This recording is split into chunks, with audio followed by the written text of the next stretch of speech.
Beth, what you had a suggestion for an icebreaker for this week's episode? Well, you asked me this question before, but if you want to ask it to the floor. Yeah, so it's something I think very deeply about, especially over the past 4 weeks. And my question for the floor is that if being hit by a vehicle didn't cause you harm or death, what would you want to be hit by? Ooh, I would want to be hit by one of those like really low to the ground, like souped up cars, because I reckon like getting hit by one of those is gonna like really like shoot me off. That's what I said. Really? I've got oh my god, lot we're of so those married. Yeah, I would say a bullet train. Ooh, Going at the good one. fastest speed. That's a good one. Give me 380 Ks, like, right against me.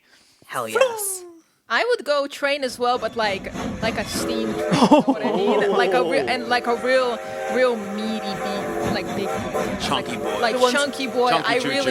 really like just wanna, I don't know, get crushed by it. I guess, see what that feels like. You gotta feel it. I really gotta experience that. Those short, guess. like pure iron bars, Yeah, great I to the really front. just gotta know, and also just like kind of cinematic, I guess. Yes. That's true. You like tied to some tracks. You're like, I can't get out.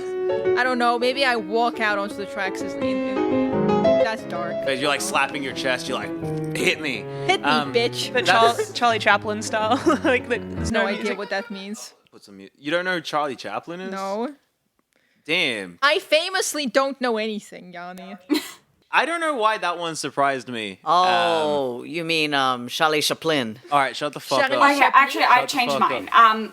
So what I want to be is maybe like one of the plane wheels that they use when it lands too.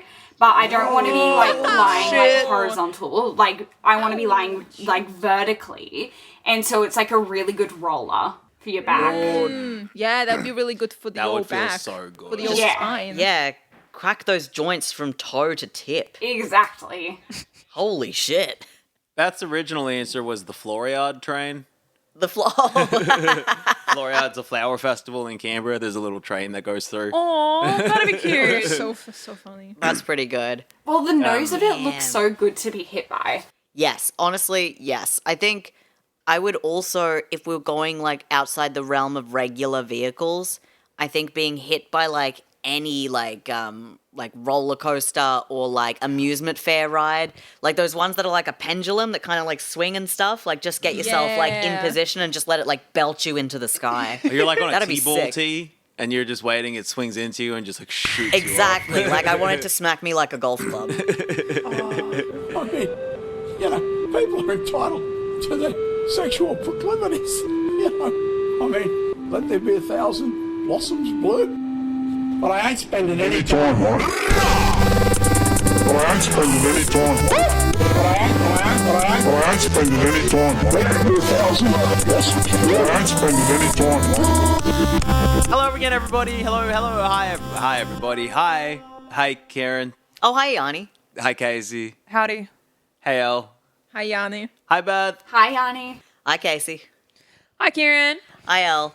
Hi, Kieran. Hi, Beth. Hi, Karen. Hi, Elle. Hi, Casey. Hi, Beth. Hi, Casey. She got it right this time. Yeah, we did it. Hi, Beth. Hi, Elle. All right. This is unstrategic, but I like that we're getting good at it. Welcome back to Shouldntacome, where we are talking Ned Kelly, episode 2 of our Ned Kelly mini-series that we're doing. Last week, or half an hour ago for us, we spent some time having some fun looking at cultural depictions of Ned Kelly, the man, before running the mostly accepted Ned Kelly biography by everybody. If you haven't listened to episode 1 of the Ned Kelly series, I highly recommend you give it a go. Now, today we've got a fun one for you. We have roped in Kieran to read out a slightly abridged version of Ned Kelly's famous Jerilderie letter, dictated by Ned Kelly to Joe Byrne sometime in February of 1879. Joe then rewrote it with much neater handwriting, and in total it runs 56 pages of roughly A5 paper. The police obviously tried their best to halt the letter's publication, but at some point around his trial and death it did leak out. So, a couple of notes about this episode we're about to do. I've done some condensing of the letter because much of it is a scene-by-scene recounting of events, that involves a very wide cast of characters. When we were preparing it, it required proper decipherment to figure out, like, wait, who's he talking about? What does this mean? What does that mean? So for the purposes of the episode, I've kind of summarized those incidents. We'll just kind of explain what happens and get back to the political and social heft of the speech. Or, it's a dictated letter. It's kind of a speech. And on that, Ned's speech. So, accents, they're strange. Both of Ned's parents are Irish. His father is shipped over at 21, and his mother comes over as a child. That's going to be the case for a fair few people around in, regional Victoria, who are first-generation Australians. However, the Australian accent that we kind of recognize today has been distinct from the British and Irish accent since at least the 1820s, though it didn't sound like the extremely striny Australian accent that we have today. Heath Ledger and perhaps, obviously, Mick Jagger both played up the Irishness of the accent, whereas the more recent George Mackay Ned Kelly had, I guess, an Australian accent. When I heard his version, my first thought was Western Sydney. So I have the trailers from those movies here, which I was going to show everybody. If Ned Kelly were alive today, he'd probably be Mick Jagger. Mick Jagger as Ned Kelly. My lips can teach the public that men are made mad by bad treatment. He lived in Australia in 1880. It was a lot like the American West. It was a lot like the American West. Only wilder. The first line in The that wild, was... wild, wild west. Exactly. If Ned Kelly were alive today, he'd probably be... Mick Jagger. There was just there was no subtlety in marketing back then. So that was the Mick Jagger Ned Kelly. He's doing a schoolboy British accent. He sounds like a really naive British person, I suppose. Is what that which is sounds not like. what we imagine Ned Kelly to have been like at all. No, that's not what we're kind of picturing. Here is the Heath Ledger Ned Kelly. They say the trouble with the Irish is that we rely too much on dreams and not enough on gunpowder.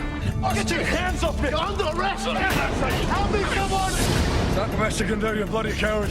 Well, I'm telling you something now, boys. I'm not gonna let the police put one over on me. Had war declared on us by the Crown. The reward on our heads is the biggest one yet offered in the world.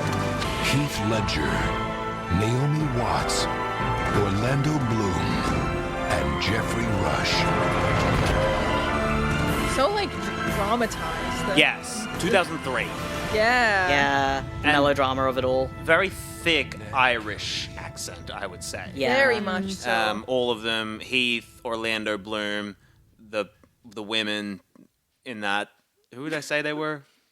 Naomi Watts. Oh yeah, the women. Yeah, the women. The women's. And finally, the most recent adaptation, George Mackay playing Ned Kelly with an Australian accent. I understand it's an interpretation of what that accent might have sounded like. Okay. So that'll play here in just a second. A man cannot outrun his destiny. I were but a child, yet I were already travelling full tilt toward the man I would become. What makes you think I won't kill you right now? You boys want to build an army? We're going to war. Fire! You're bloody bulletproof, boys! Many would call me the coldest blooded murderer ever, but others, knowing the truth, would call me a hero. Epic filmmaking. Astonishing. So yeah, George Mackay, it sounded kind of modern Western Sydney accent, a bit yeah. He also looks like an Eshe. Yes, yeah, a little bit Eshe, Right. which I don't know if it's just because the haircut he has is also the Eshe haircut. Yeah. So before we finally do get into it, I thought I'd talk about one of the most archetypal, or some of the most archetypal linguistic characteristics of Australian English. What makes it Australian English rather than British English? Mostly this is from Wikipedia, to be clear. So, one of the two of you with an Australian accent, could you please read out the text that'll appear on this next slide eventually? There we go. I can't dance. My grass plant has advanced examples of bath ants. That's awful. Am I doing it right? Yeah, that's perfect. Beth, I'm so sorry to hear about the advanced examples of bath ants. That's beautiful. That have inhibited your dancing. That's awful news. That was exactly what I kind of wanted. That's what we're discussing here is the trap bath split. In Northern England, all of these words are pronounced with the same vowel, the long dentist style ah. I can't dance. My grass plant has advanced examples of bath ants. Yeah, I mean, I don't know if they just say ants still, because Aunts. aunts is like aunts, right? Oh dear, there's ants in the pantry. Let me out! Wouldn't it be in the pantry? In the pantry. There's my aunt's dancing in the pantry. It's like 500 ants and a lady. Anyway, That's crazy. in Southern English, which is where a lot of like Australian English people come from, and like Irish English, Scottish English, as well as like Kiwi, Australian, South African, and Indian English, that splits. So you get dance and plant as opposed to dance and plant, or dance and plant, I suppose. I can't dance. My grass plant has advanced examples of bath ants, which would be like American way of saying it. I can't dance. My grass plant has advanced examples of bath ants. Yeah, and it really does. It's a real problem. Whereas, yeah, some dickhead from Adelaide would say, like, I can't dance. Because this in Adelaide English, in South Australian English, they do not have as pronounced a trap bath split. So it's much more dance, grass, plants, advanced examples of bath ants. Yeah, it's very Still fun. did the aunts. One of the other big there's a lot of fun names for the linguistic things that Australians experiencing. One of them is the salary-celery merger.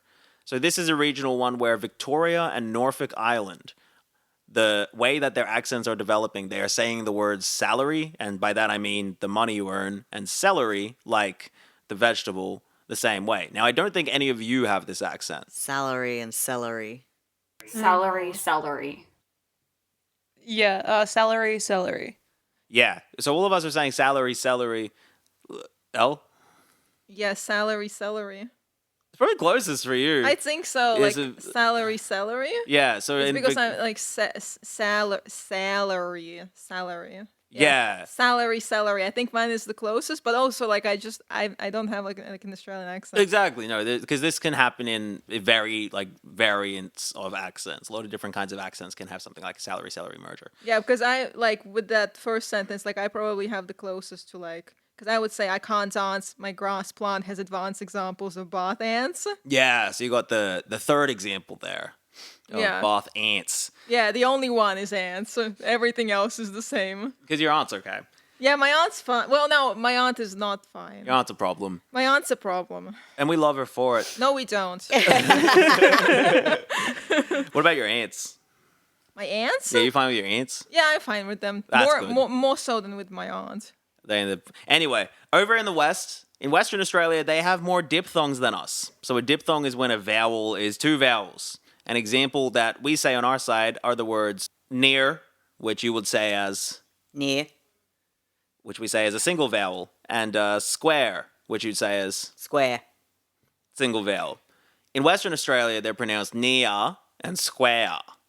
Oh, which is the diphthong. Okay, so it's that kind of thing you do like when you're a whingy kid and you're like, stop. Yes. Exactly. Don't come nearer. Yeah, don't come near. Exactly. So that's in Western Australian English. That's much more pronounced, the diphthong in those kinds of words, in that air kind of accent.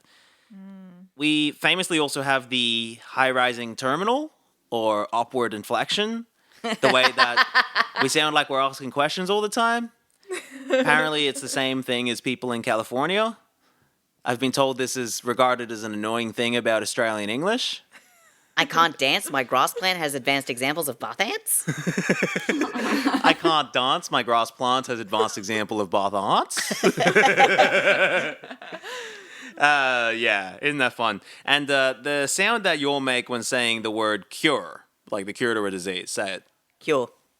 So that's mostly dead. That used to be present in words like pour, more, and sure, which used to be pronounced like pure. Oh, the puri thing. Yeah, exactly. And more, like we're murring a boat. More. I can't quite do it.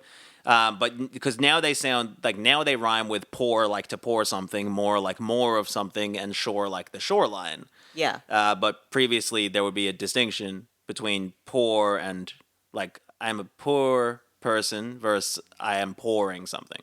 So that purr, that basically just exists in the word sure in Australian English. And otherwise that vowel has disappeared. And also not even always in that, like, shore. I mean, in Western Australia, they're saying like shore. Shore. Yeah. So there's that. To be clear, there's apparently 3 Australian accents. There's broad, general, and cultivated Australian English. Broad is the like striny Steve Irwin, Julia Gillard style. Exactly. Every single time I do my bootlaces up, I'm staring death right in the eyes. How many baseballers are doing that? General is how like Kieran and Casey sound, and cultivated is like wankers like Kate Blanchett. And you think, no, I can hear birdsong. I can hear the floorboards creak. I can hear the sound of my own inner monologue, which frankly I don't want to listen to most of the time. But yeah, it's mostly silence. Have the cultivated Australian English accent. There's also the ABC accent, which is what Kieran does when reading old news headlines for the podcast. What do you mean? And there's obviously a continuum of Aboriginal English accents, which range from like very, very similar to Australian English to essentially Creoles. So, today, Kieran is going to read the letter in the accent that he's decided, with influences of wherever he wants, but probably just Irish. I think with the combination of accent influences we have going on here, because Kieran has an Australian accent, but we'll be reading it in an Irish accent. I think it'll sound exactly pitch perfect like Ned Kelly. I'm hoping to attempt it. No pressure. My Irish accent has always been like my weakest, which is devastating for me culturally. Oh, when I married you, you told me it was your best accent. Yeah, that's crazy, but I guess you're locked in now, so, you know. All right, and so no one yells at me. I've added some, like, commas and updated some terminology when he's used a word that we wouldn't recognize. I thought it'd be okay. Is that okay? Like, I guess. All right. I mean... I'll allow it. The original letter really doesn't have any commas or anything, and I just don't want Kieran to asphyxiate himself reading some of these sentences. I appreciate it, actually. Thank you. So, on to the letter. Okay. All right. Damn, look at that handwriting. All right, now we're reading straight from that. Got it. Without further ado, here is the Jerilderie letter, mostly. All right. I reckon... I don't know if I can do an Irish accent without it being too, like, you know, like... Oh, dear sir, I wish to acquaint you with some of the occurrences of the present, past, and future. And do it how... Like, I don't hear a problem here. That's fine. Dear sir, I wish to acquaint you with some of the occurrences of the present, past, and future. In or about the spring of 1870, the ground was so soft... So Irish. Before you keep going, start again. A bit faster. Gotcha. I think the idea is that it's just like a kind of rollicking, because he's like, there's no commas in the thing, because he's just like, I'm going, and I'm going. Got it. It's a rant. All right. It's a rant, one might say. It's a rant. It's a rant. Das all. I wish I had quieter. All right. Terrence and Philip. There's like, You'd fuck your uncle. Dessa. I wish to acquaint you with some of the occurrences of the present, past, and future.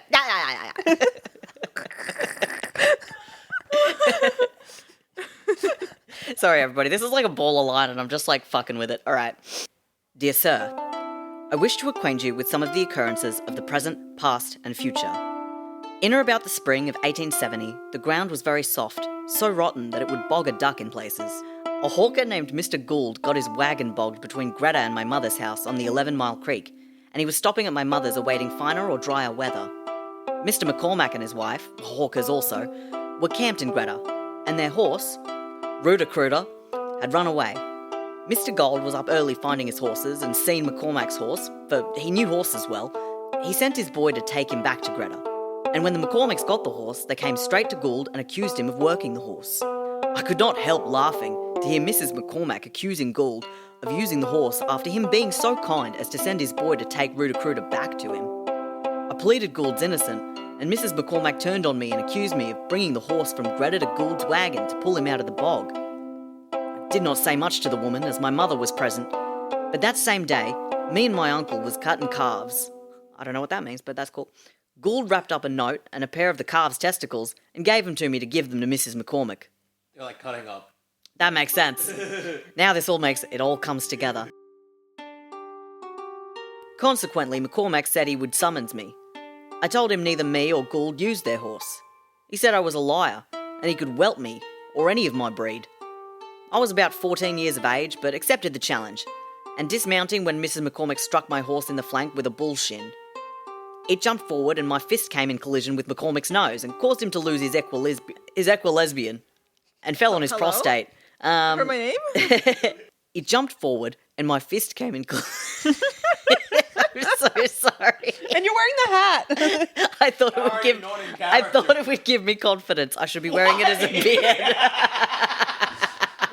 I should be wearing it as a beard so I can really get into the vibe of it. Hang on. I'll just make sure I'm not in the way. All right. God. Let's see. It jumped forward, and my fist came in collision with McCormack's nose and caused him to lose his equilibrium and fall prostrate. I tied up my horse to finish the battle, but McCormack got up and ran to the police camp. Constable Hall asked me what the row was about. I told him they accused me and Gould of using their horse, and I hit him, and I would do the same to him if he challenged me. McCormack pulled me and swore their lives against me. I was sentenced to 3 months for hitting him and 3 months for the parcel and bound to keep the peace for 12 months. Mrs. McCormack gave good substantial evidence. She is well acquainted with that place called Tasmania, better known as the Dervin or Van Diemen's Land. And McCormack, being a policeman over the convicts and women being scarce, released her from that land of bondage and tyranny. So, first, I love... And then my fist hit him in the face. That is actually so good. It's just like, well, like, what happened was, right, is I was going up and, like, firstly of all, the Sheila, she hit my horse. And when she hit my horse, I fell off the horse, you see. But in the way that I fell, I punched her man straight in his fucking face, which was, like, full accident. Like, but full I do accident. Again. That's like he fell on my knife. It is. Like yeah, that excuse. he fell on my knife 10 times. He fell on my knife 10 times. So after this, for a while, Ned tells the story of a man named Wild Wright who's lost a horse. So Ned loans him a horse and is like, if I find your horse, I'll keep that horse. Okay. Because you need to go somewhere. This is a horse trade. Horse. And a policeman, Hall, who's the guy with the mustache from the first episode, comes by and tells Ned there's some administrative issue with his bail. And could Ned please come to the barracks with him? We pick back up on page 7 of the Jerilderie letter. He said the papers was at the barracks, and I had no idea he wanted to arrest me, or I would have quietly rode away instead of going to the barracks. I was getting off when Hall caught hold of me, and thought to throw me, but made a mistake and came on the broad of his back, himself in the dust. The mare galloped away, and instead of me putting my foot on Hall's neck and taking his revolver and putting him in the lockup, I tried to catch the mare. Hall got up and snapped 3 or 4 caps at me, and would have shot me, but the Colt's patent refused. This is well known in Greta. When I heard the cap snapping, I stood until Hall came close. He had me covered and was shaking with fear, and I knew he would pull the trigger before he would be game to put his hand on me, so I duped and jumped him, caught the revolver with one hand and hauled by the collar with the other. I dare not strike him, or my sureties would lose the bond money. I made him trip and let him take a mouthful of dust now and again, as he was as helpless as a big goanna after leaving a dead horse or bull. I kept throwing him in the dust until I got him across the street, the very spot where Mrs. O'Brien's hotel stands now. The cellar was just dug then. There was some brush fencing where the post and rail was taking down, and on this I threw a big cowardly haul on his belly. I straddled him and rolled both spurs into his thighs. He roared like a big calf attacked by dogs and shifted several yards of the fence. I got his hands at the back of his neck and tried to make him let the revolver go, but he stuck to it like grim death on a dead volunteer. He called for assistance to a man named Cowan and Barnett Lewis, Thomas Jewell, 2 blacksmiths who was looking on. I dare not strike any of them as I was bound to keep the peace, or I could have spread those curs like dung in a paddock. They got ropes, tied my hands and feet, and Hall beat me over the head with his 6-chambered Colt's revolver. 9 stitches were put in some of the cuts by Dr. Hastings, and when Wild Wright and my mother came, they could trace us across the street by the blood in the dust, which spoiled the lustre of the paint on the gateposts outside the barracks. So Ned's imprisoned for stealing this horse. He spends 3 years in the Beechworth prison. The doctor who treated Ned's injuries dies before the trial, so he's not able to give the potentially exonerative evidence on Ned's behalf that he was, beaten up. And Ned also accuses the police of being the primary horse thieves in the area. And he says they're basically taking the horses to another town to sell them where people can't buy them back because it's too far away. At one point, Ned says, therefore, the Minister of Justice neglected his duty in that case, but there was never such a thing as justice in the English laws. He also says the cops are the greatest horse stealers with the exception of myself, which is gold. And then he says at one point they stole 60 horses in one day. And he starts stealing horses from the cops and selling them to like other people. And some of those people end up getting convicted for having stolen horses. But Ned's like, no, I stole the horses. They were just buying horses. It's like, yeah, they bought the horse. I stole them. That's my thing. And we pick back up on page 18. William Cook, who was convicted for stealing Whitty's horses, was innocent. He was not in my company at Peterson's. But it is not the place of the police to convict guilty men, as it is by them to get their living. Had the right parties been convicted, it would have been a bad job for the police, as Berry would have sacked a great many of them. Only I came to their aid and kept them in their billets and good employment and got them double pay. And yet, the ungrateful articles convicted my mother and an infant, my brother-in-law and another man who was innocent, and still annoy my brothers and sisters, and the ignorant unicorns even threatened to shoot myself. But as soon as I am dead, there will be no more police required. They will be sacked and supplanted by soldiers on low pay in the towns and special constables made of some of the farmers to make up for this double pay and expense. It will pay government to give those people who are suffering innocence, justice and liberty. If not, I will be compelled to show some colonial stratagem which will open the eyes of not only the Victorian police and inhabitants, but also the whole British Army. And no doubt they will acknowledge their hounds were barking at the wrong stump, and that Fitzpatrick will be the cause of greater slaughter to the Union Jack than St. Patrick was to the snakes and toads of Ireland. So Fitzpatrick is like a corrupt cop, and him and his boys are harassing the rest of the Kelly family because Ned is on the run. He's like, I became a rambling gambler, which is, just, what do I say? That's fun. The police try to arrest Dan, but Ned's mum says they need a warrant to do that. So the cops are like, we'll shoot you. And she says, it's lucky for you that Ned's not here because he put his revolver down your throat. So then Ned's little brother is like, Dan, he's like, look, Ned's over there. And the cops all turn and he takes the guy's gun and drives him off. Bro, come on now. Is the claim being made. I just love how the look over there has been like ephemeral. It's just like ageless. Forever. Look over there. It's 1876 and Ned Kelly's behind you. This is like some kids show shit where it's just like, have you seen Ned? Behind you. It's Dora the Explorer. Yeah, exactly. They're swatting people with Can Ned you Kelly. see where Ned has gone? Yeah. The bush.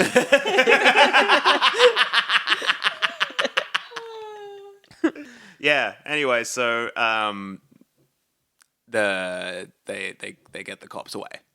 We're back on page 22. Ned's explaining that all that happened. All right. Next day, Williamson and my mother were arrested, and Skillian fuck me. And fuck me. And fuck me and fuck me. This is a horny letter, made by a horny man, locked in an eternal suffering of bushland and longing for bush, man. Come on, man. All right, anyway. Keep that in. Anyway. I will. It doesn't matter. All right. Next day, Williamson and my mother were arrested, and Skillian the day after, who was not there at all at the time of the row, which can be proved by 8 or 9 witnesses. And the police got credit and praise in the papers for arresting the mother of 12 children, one an infant on her breast, and those 2 quiet, hard-working, innocent men who would not know the difference in a revolver and a saucepan handle, and kept them 6 months awaiting trial, and then convicted them on the evidence of the meanest article that ever the sun shone on. It seems that the jury were well chosen by the police, as there was a discharged sergeant amongst them, which is contrary to law. They thought it impossible for a policeman to swear a lie, but I can assure them, it is by that means and hiring cads they get promotion. I have heard from a trooper that he never knew Fitzpatrick to be one night sober, and that he sold his sister to a Chinaman. Whoa. The deceit and cowardice is too plain to be seen in the puny, cabbage-hearted looking face. I heard I was outlawed, with a £100 bounty for shooting at a trooper in Victoria, and a £100 reward for any man that could prove a conviction of horse stealing against me. So I came back to Victoria, knowing I would get no justice if I gave myself up. I inquired after my brother Dan and found him digging on Bullock Creek. Heard how the police used to be blowing that they would not ask me to stand. They would shoot me first and then cry surrender. And how they used to rush into the house, upset all the milk dishes, break tins of eggs, empty the flour out of the bags and onto the ground, and even the meat out of the cask and destroy all the provisions, and shove the girls in front of them into the rooms like dogs. So if anyone was there, they would shoot the girls first. But they knew well I was not there, or I would have scattered their blood and brains like rain. I would manure the 11 Mile with their bloated carcasses, and yet remember, there is not one drop of murderous blood in my veins. Those men certainly made my blood boil, as I don't think there is a man born who could have the patience to suffer it as long as I did, or ever allow his blood to get cold while such insults as these were unavenged. And yet, in every paper that is printed, I am called the blackest and coldest-blooded murderer ever on record.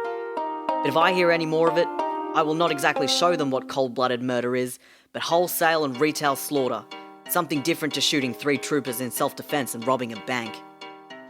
They were not satisfied with frightening my sisters night and day and destroying their provisions and lagging my mother and an infant and those innocent men, but should follow me and my brother into the wilds, where he had been quietly digging, neither molesting or interfering with anyone. He was making good wages, as the creek is very rich within half a mile from where I shot Kennedy. I was not there long, and on the 25th October, I came on police tracks between Tabletop and the Bogs. So, Ned and Dan discover the police hideout, and they decide to try take the cops' guns and ammo. In the ensuing skirmish, one of the cops, Lonergan, takes aim at Ned, and Ned shoots him in the eye. Ned and Dan shoot and kill 2 of the other cops, and one of the cops who surrendered, McIntyre, has a chat with Ned, with McIntyre claiming the rest of the police knew that the Kelly gang had been wronged. He said they did not come to shoot me. They came to apprehend me. I asked him what they carried Spencer rifles, breech loading, fouling places, and so much ammunition for. The police was only supposed to carry 1 revolver and 6 cartridges in the revolver, but they had 18 rounds of revolver cartridges, each 3 dozen for the fouling piece and 21 Spencer rifle cartridges, and God knows how many they had away with the rifle. This looked as if they meant not only to shoot me, only to riddle me. He said he would get them to give up their arms if I would not shoot them, as I could not blame them. They had to do their duty. I said I did not blame them for doing honest duty, but I could not suffer them blowing me to pieces in my own native land, and they knew Fitzpatrick wronged us, and why not make it public and convict him? But no, they would rather riddle poor unfortunate Creoles, but they will rue the day ever Fitzpatrick got among them. This cannot be called willful murder, for I was compelled to shoot them or lie down and let them shoot me.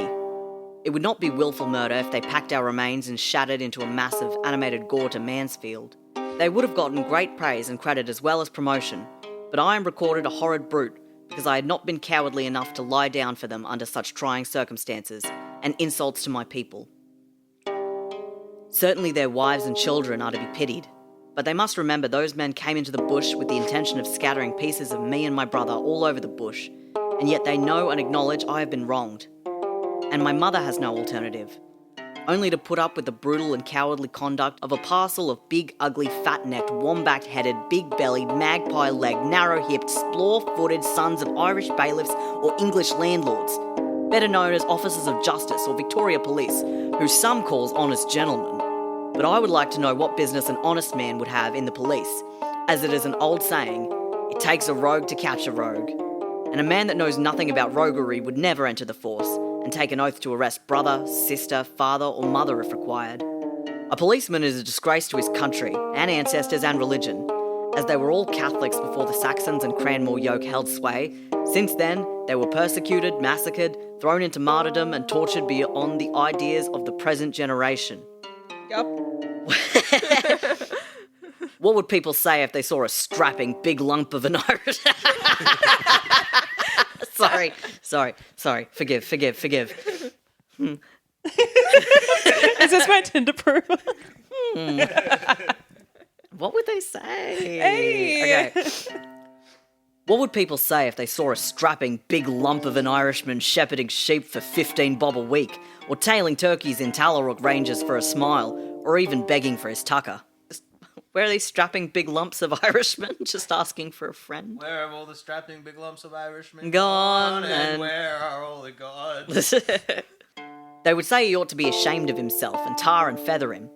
But he would be a king to a policeman, who for a lazy, loafing, cowardly billet left the ash corner, deserted the shamrock, the emblem of true wit and beauty, to serve under a flag in a nation that has destroyed, massacred and murdered their forefathers by the greatest of torturers, rolling them downhill in spiked barrels, pulling their toes and fingernails, and on the wheel and every torture imaginable. More was transported to Van Diemen's Land to pine their young lives away in starvation and misery amongst tyrants worse than the promised hell itself. All of true blood, bone and beauty that was not murdered on their own soil or had fled to America or other countries to bloom again another day were doomed to Port Macquarie, Toongabbie and Norfolk Island and Emu Plain. And in those places of tyranny and condemnation, many a blooming Irishman, rather than subdued to the Saxon yoke, were flogged to death and bravely died in servile chains, but true to the shamrock and a credit to Paddy's land. What would people say if I became a policeman and took an oath to arrest my brothers, sisters and relations and convict them by fair or foul means after the conviction of my mother and the persecutions and insults offered to myself? The Queen must surely be proud of such heroic men as the police and Irish soldiers. Soldiers. Soldier boy, tell 'em. Got a new dance for y'all called a soldier boy. Yo! Sorry, just a moment. Soldier boy, tell 'em. Just thinking of an old man doing it. Anyway. Right. The Queen must surely be proud of such heroic men as the police, as it takes 8 or 11 of the biggest mud crushers in Melbourne to take one poor little half-starved larrikin to a watch house. I've seen as many as 11 big and ugly enough to lift Mount Macedon out of a crab hole, more like the species of a baboon or gorilla than a man, actually come into a courthouse and swear they could not arrest one 50-kilogram larrikin. And the magistrate could send the poor little larrikin into a dungeon for being a better man than such a parcel of armed curs. What would England do if America declared war and hoisted a green flag? It is all Irishmen that has got command of England's armies, forts and artillery. Even her very lifeguards and beef tasters are Irish. Would they not slew round and fight her with their own arms for the sake of the colour they dare not wear for years, and to reinstate it and rise old Erin's Isle once more from the pressure and tyrannism of the English yoke, which has kept them in poverty and starvation and caused them to wear the enemy's coat? What else can England expect? Is there not big fat-necked unicorns enough paid to torment and drive me to do things which I don't wish to do without the public assisting them? I have never interfered with any person unless they deserved it, and yet there are civilians who take firearms against me for what reason I do not know. Unless they want me to turn on them and exterminate them. If I had robbed and plundered, ravished and murdered everything I met, young and old, rich and poor, the public could not do any more than take firearms and assist the police as they have done. But by the light that shines, pegged on an ant bed with their bellies opened, their fat taken out, rendered and poured down their throat boiling hot, they will be full to what pleasure I will give some of them. And any person aiding or harbouring or assisting the police in any way whatever, or employing any person whom they know to be a detective, or cad, or those who would be so depraved as to take blood money, will be outlawed and declared unfit to be allowed human burial. Be crazy for that one. Their property will either be consumed or confiscated, and them and theirs and all belonging to them exterminated off the face of the earth. I shall give a payable reward, for I would like to know who made that article. He reminds me of a poodle dog half clipped in the lion fashion, called Brooker Smith, Super Nintendo. Oops. Called Brooker Smith, Superintendent of Police. I almost did it again, it was so close. Yeah, I was like, what could you have said that is close to Super Nintendo? Super Nintendo. And he mains Waluigi. Pussy behaviour. Doesn't declare burial. Yeah, it doesn't fucking deserve it. He loves a blue shell, the cunt. Alright. Bury him in bananas. Fucking banana, bitch. He knows as much about commanding police as Captain Standing does about mustering mosquitoes and boiling them down for their fat on the back blocks of the Lachlan. For he has a head like a turnip, a stiff neck as big as his shoulders, narrow-hipped and pointed towards the feet like a vine snake. These roasts of fire. He's a lyrical genius, you know? Honestly. He really is a poet. If there is any one to be called a murderer regarding Kennedy, Scanlon and Lonergan, it is that misplaced poodle. He gets as much pay as a dozen good troopers, if there is any good in them. And what does he do for it? He cannot look behind him without turning his whole frame. It takes 3 or 4 police to keep sentry while he sleeps in Warrangata for fear of body snatchers. Do they think he is a superior animal to the men they have to guard him? If so, why not send the men that gets big pay reckoned superior to the common police after me? You shall soon save the country of high salaries to men that is fit for nothing else but getting better men than himself shot, and sending orphan children to the industrial school to make prostitutes for the detectives and other evil-disposed persons. Whoa. Send the high-paid men that receive big salaries for years in a gang by themselves after me, as it will make no difference to them, but it will give the public a chance of showing whether they are worth more than a common trooper or not. And I think the public will soon find out that they are only in the road of good men. I do not call McIntyre a coward, as he is as good a man as wears the jacket. He had the presence of mind to know his position directly he was spoken to. It is only foolishness to disobey an outlaw. It was cowardice and foolhardiness made Lonergan fight. It was his foolhardiness to disobey an outlaw, as it means a speedy dispatch to Kingdom Come. I would advise all those who join the stock protection to withdraw their money and give it to the poor of Greta, where I have spent and will again spend many happy days, fearless, free and bold. I would advise them to subscribe a sum and give it to the poor of their district, as no man could steal their horse or cattle without the knowledge of the poor, and they would rise as one man and find it if it was on the face of the earth. The police can't protect you. All those that have reason to fear me had better sell out and give £10 out of every 100 to the Widow and Orphan Fund, and do not attempt to reside in Victoria but as short a time as possible after reading this notice. Neglect this, and abide by the consequence, which shall be worse than rust in wheat in Victoria, or the drought of a dry season to the grasshoppers in New South Wales. I do not wish to give the order full force without giving timely warning, but I am a widow's son, outlawed, and my orders must be obeyed. Ooh. That is the... Hoo-wee! That's the Jerilderie letter. Thank you very much, Kieran. It's a banger. He's got some fucking, reads in there. That's crazy. Yeah, there's some highlights. I definitely really loved the... God, what did he call them? The Sons of Irish Bailiffs? Yeah, that one was fire. Hang on, where was that? Parcel of big, ugly, fat-necked, wombat-headed, big-bellied, magpie-legged, narrow-hipped, splaw-footed Sons of Irish Bailiffs and English landlords. That one slaps. Right near the end, that very confusing sentence, which is like, I would advise them to subscribe a sum and give it to the poor of their district, as no man could steal their horse or cattle without the knowledge of the poor, and they would rise as one man and find it if it was on the face of the earth. So that's probably one of the more communist lines, I suppose, because he's basically saying that the poor know what is happening. If you are stealing somebody's cattle, the poor people in that region tend to know because they're everywhere. And the police should start, treating the poor better. Subscribe a sum and give it to the poor of their district because, the poor people of a district are the people that run that area, is what he's saying with that, I think. And also seems to be a kind of potentially even an intervention into criminality as well, being like, hey, people wouldn't be doing crimes if they, were able to survive without doing crimes. Yep, people... I wouldn't be stealing horses if I didn't have to steal horses or whatever. Yeah, I mean, right near the end, he says, I want to be, happy and free in Greta. I'm not, trying to do this because it's the best option. You'll keep coming to my house. You'll harass my mom. You arrest my mom. You harass my sisters. You arrest my brothers. Yeah. You're stealing all these horses. And so that letter is... I think in the last few months of his life, even the last couple of months of his life, is when that's written. It's dictated to Joe Byrne in the couple of days before they go into a raid. I've never actually read it before. I hadn't even heard that iconic first line, dear sir, I wish to acquaint you with matters of the present, past, and future.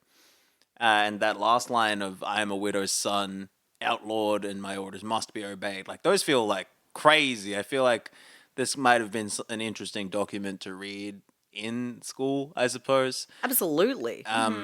For, a lot of different elements. And obviously its publication was stopped by Victoria Police at many occasions.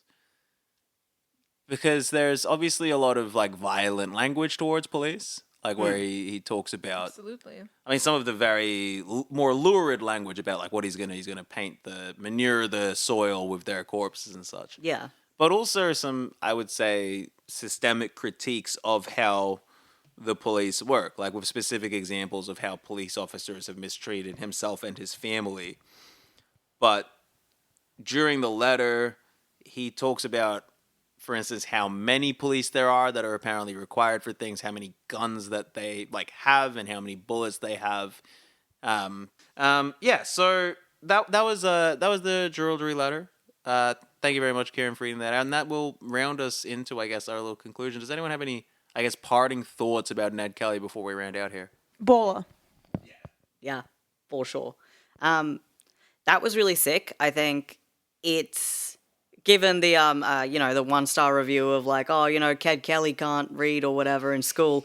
That was really, really well articulated, and also you're right. He makes a lot of very like salient points about the situation he's in, about the system that's operating, how it's kind of rigged against him on a lot of different sides, as well as like the people in general. Didn't expect it. I guess the way that Ned Kelly is framed, I suppose, and his relationship with the police in pop culture, or at least in my understanding, has been very much like, oh yeah, fuck the cops, you dog, kind of thing. Which, yes, absolutely. But it was very, very cool to actually read what he was thinking, and also like to be like, hey, here are all my very like well thought out points about why fuck the pigs. Also fuck the pigs. Which I thought was like really, really cool. I feel like we don't really get a lot of insight into that side of Australia, particularly when we learn about the history of it. Yeah. Yeah, as like Kieran was saying, I really enjoyed how they were able to add like more of a 3-dimension to him as well. So rather than like, oh, fuck this, fuck that, it was actually well explained points, which I appreciated. Yeah, it's in a lot of depth. It's quite a long letter. Definitely recommend. There's a transcription available, obviously, as well as scans of not the original letter. I think this is like a neater copy that Joe Byrne does at a later date or something. I think it's someone else. I hope you enjoyed that. I hope you enjoyed the episode, everybody. If you'd like more of this, you can follow us on Patreon, patreon.com/shouldntacome. You can email us at shouldntacome@gmail.com. You can follow us on YouTube, where you'll see slideshows, youtube.com/@shouldntacome. And finally, my album's on Bandcamp. That's yanniax.bandcamp.com. Thanks for joining us in this chat about Ned Kelly. We will see you again in the near future. And, well, I suppose it has come to this. Such is life. My legs hurt. Stop it.